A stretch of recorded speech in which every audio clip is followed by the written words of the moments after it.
Hey, what's up guys and gals? My name is Rick Nungy. Thank you so much for joining me today. We're going to be talking about the Harold Lloyd movie from 1928 called Speedy.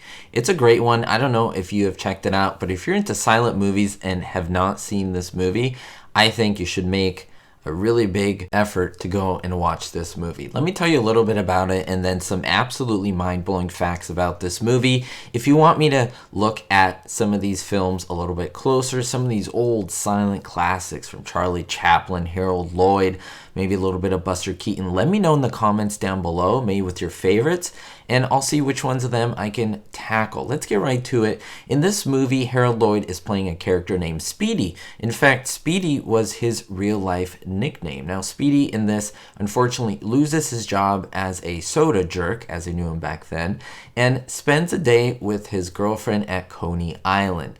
Now, he decides that he has to get a job, and so he quickly just gets a job as a cab driver and surprisingly encounters one of his icons, one of his heroes, Babe Ruth. Yeah, the actual man, Babe Ruth, the baseball player, is in this movie. He makes a short cameo. It's pretty awesome to see. I didn't even know he was in movies, believe it or not. But Babe Ruth, he drives him to Yankee Stadium, and Speedy stays to look at the game.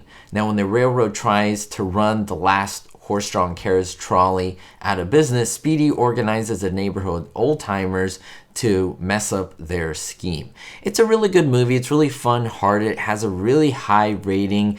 And think about it. It's hard for a movie that has no dialogue to be entertaining, and they were yet available to do it. And there's so many little hijinks and things, and I'm showing some of the clips so that you can see them. I mean, it is a fantastic movie. Now, you may have remembered the mirror scene while they were at Coney Island. Well, this is what happened. You will be absolutely mind blown when you realize that Harold Lloyd gives the middle finger. Yes, the obscene gesture. This is not a mistake. He actually gives the middle finger in his reflection to the mirror. Now, you may say, why is this even in the movie? Well, remember, this is a 1928 film, and so this was permitted by censors in motion pictures before the 1934 Hays Code.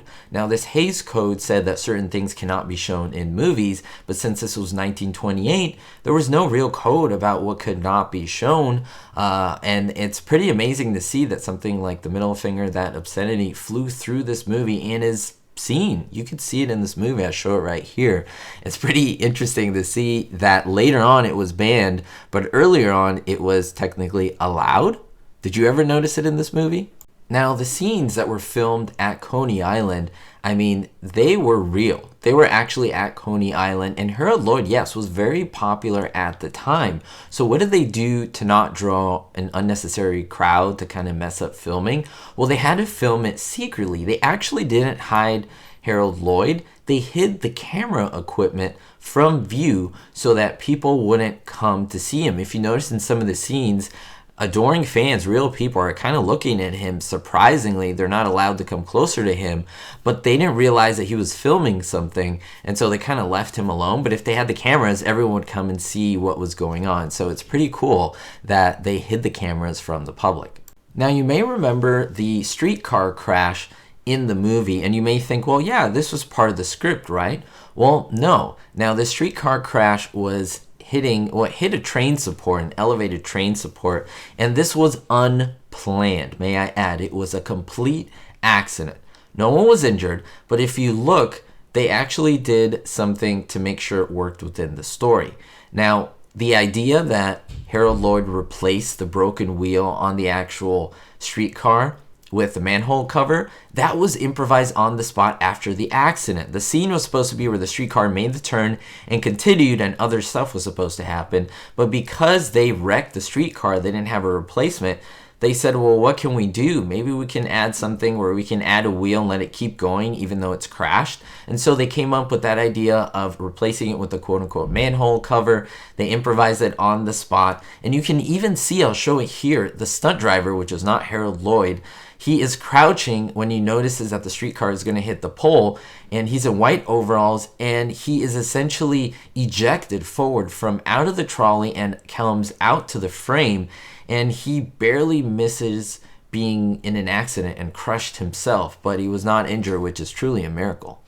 Now, toward the beginning part of the movie, you can see that Babe Ruth does hit a home run. Well, you assume it is Babe Ruth, but yes, it is him. Now, the film crew wanted to get real footage of him actually hitting a home run during a real game.